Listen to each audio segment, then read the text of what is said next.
Em vek jinên civanên kampa Şehit Rüstem Cudî me vê aptaliye jinên civan ya Şehit Aviyan Buldan me da ava kirin. Armanca avakirina vê atölyeyê ji bo civanan ji bo hem daliyê aborî de hem jî daliyê hestiyarî de bu hêzek. Ji ber ku çima bu hêzek? Ji ber ku civan bixwe tişta çêdikin, bixwe dafirînin.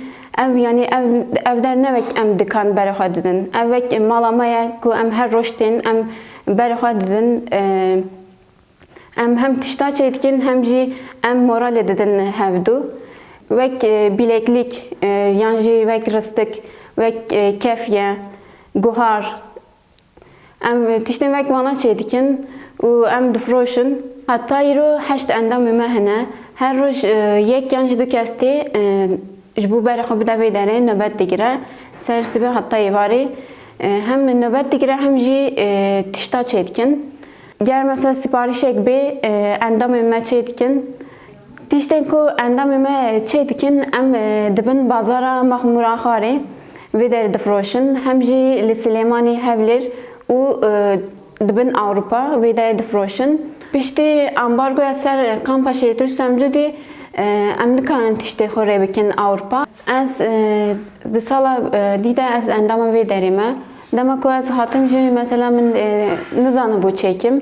Hevalê min nîşan min dan. Mesela em dixwazin endamê xwe hê gelektir bikin ji ber ku pêwîstiyê me pê endama heye. Yani em vek jinên civan dikarin bêjin civana ku bên tevlîme bin. Arman camiya sereke em dixwazin mesela ji vê atölye çawa cudatir bikin. Em vek komîn mesela em ne vek tenê aliyê aborî de dest bigirin. Ji ber ku em tenê aliyê aborî de dest bigirin xelet e. Ji ber ku em vê de vek dixwazin mesela vek em vek malbatekî bibin. Ez bileklik çêdikim, rasta çêdikin yê pora. Mesela hevalên me kefiye çêdikin. Yan jî patik, lefik, ristik, şapka, tiştên wasa em dixwazin hêvana berfirehtir bikin. Mesela tiştên em bibînin em tiştên cuda çêbikin. Ji ber ku em hê lêkolîn dikin ku em mesela em çawa dikarin vê atölye pêş bêxin.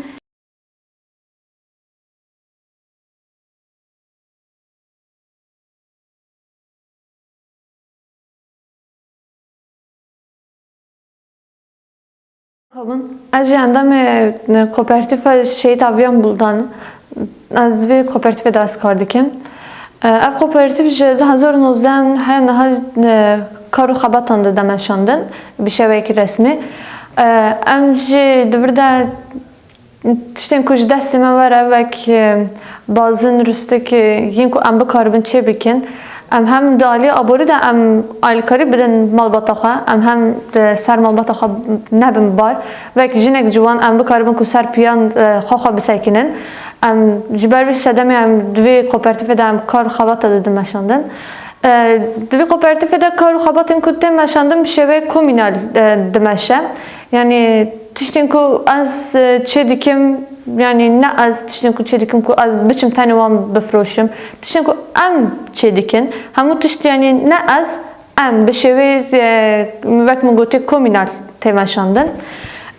Armanca me sereke em ji bo ku em di vê kooperativê de kar dikin, armanca me sereke ew e ku em ne muhtacê ji derve bibin. Em dixwazin aboriya ku tê di hindirê vê wargehê de bimîne û di hindirê vê wargehê de bizivire û bimeşe. Ji ber vê sedemê vek jinên ciwan me xwast ku em pêşengtî ji bo vê karê bikin.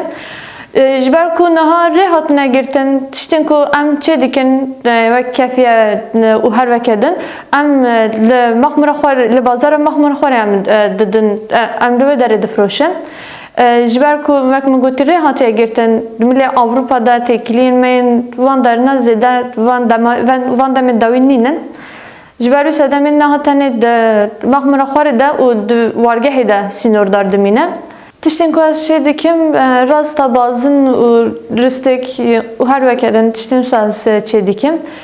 Û çiqa ji destê me were em dixwazin xwe peş jî bixin û em divê derê de ne tenê wisa dimilê aborî de em dixwazin bi şêweyê komînal em bi hev re em tişt bikaribin çê bikin, bi hev re xwe pêş bixin.